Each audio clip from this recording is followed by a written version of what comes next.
It's a beast. It's time to let this snow-munching monster It's gorgeous. out of its cage. No, we have not named it.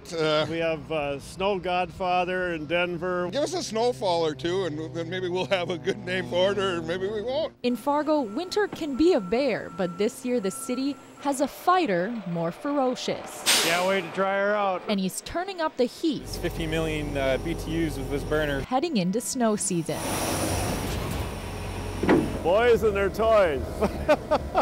Moments away.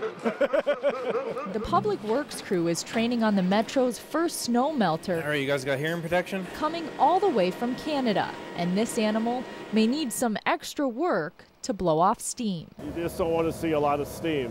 When you have no steam and you're loading snow, everything is at full efficiency and they're loading it right, you know. It looks like there's a learning curve, and I think we have some hurdles to jump through. A $350,000 Butte. There she goes.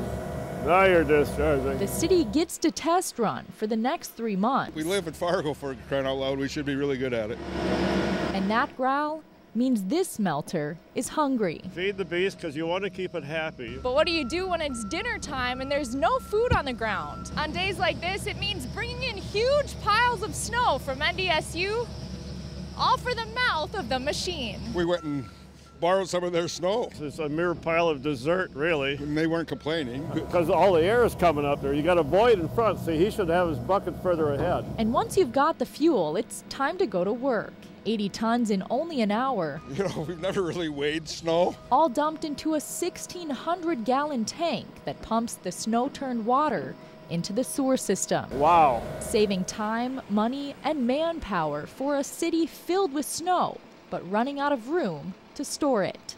Kay Cooley, WDAY 6 News.